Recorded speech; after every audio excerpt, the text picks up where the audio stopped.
देखो, अगर भगवान विष्णु के दो महान अवतार नर और नारायण न होते तो आज उत्तराखंड की पावन देवभूमि और बद्रीनाथ धाम का अस्तित्व ही नहीं होता। इन्हीं की तपस्या की दिव्य ऊर्जा ने इस बर्फीली घाटी को मोक्ष का द्वार बनाया है। लेकिन क्या आप जानते हैं कि एक राक्षसी ठंड से नारायण को बचाने के लिए माता लक्ष्मी को क्या भयानक बलिदान देना पड़ा था? वीडियो के अंत तक बने रहना, क्योंकि क्लाइमैक्स में छिपा है बद्रीनाथ के नाम का वो रहस्य जो रोंगटे खड़े कर देगा। इन पहाड़ों पर बर्फ की चादर बिछने से भी बहुत पहले, जब चार धाम शब्द का अस्तित्व भी नहीं था, तब यहाँ केवल एक अनंत सन्नाटा था, और उस सन्नाटे के बीच विराजमान थे दो महान ऋषि नर और नारायण। ये कोई साधारण सन्यासी नहीं, बल्कि स्वयं भगवान विष्णु के दो अवतार थे, दो देह लेकिन एक प्राण। उनकी तपस्या इतनी प्रचंड थी कि उससे निकलने वाली ऊर्जा हिमालय की चोटियों को आग की तरह दहका रही थी। देवराज इंद्र का सिंहासन डोल उठा, लेकिन नारायण अडिग थे। वे समस्त ब्रह्मांड के कल्याण के लिए गहरे ध्यान में मग्न थे।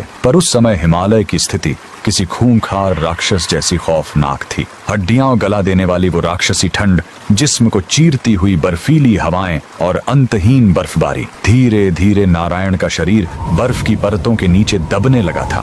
वैकुंठ में बैठी माता लक्ष्मी से अपने स्वामी की यह दशा देखी नहीं गई। वे उस जमे हुए मरुस्थल में अपने आराध्य को खोजने निकल पड़ी। जब उन्होंने नारायण को उस कातिल ठंड के बीच गहन समाधि में देखा, तो उन्होंने एक ऐसा निर्णय लिया जिसने इस पूरी घाटी का इतिहास बदल दिया। माता लक्ष्मी ने स्वयं को एक बद्री यानी बेर के विशाल वृक्ष में बदल लिया। हजारों वर्षों तक वे एक छतरी बनकर नारायण के ऊपर अडिग खड़ी रहीं। वे उन पर गिरने वाली हर बर्फ को, हर तूफान को खुद पर झेलती रहीं। माता के उस निस्वार्थ बलिदान ने नारायण को उस विनाशकारी ठंड से बचाए रखा। जब युगों बाद नारायण की समाधि टूटी, तो उन्होंने देखा कि माता लक्ष्मी खुद बर्फ से पूरी तरह ढकी हुई हैं, क्योंकि माता बद्री वृक्ष बनकर उनकी रक्षक बनी थी। इसलिए नारायण बद्रीनाथ कहलाए, अर्थात बद्री के स्वामी। वह पूरी घाटी माता के दिव्य स्पर्श और उपस्थिति से बद्रिकाश्रम बन गई। समय बीता और कलयुग के आगमन पर विष्णु जी ने अपनी इस लीला को समेट लिया और वे अंतर ध्यान हो गए। उनकी दिव्य प्रतिमा अलकनंदा की लहरों के नीचे नारद कुंड में विश्राम करने लगी। सदियों बाद एक युवा सन्यासी हिमालय पहुंचा,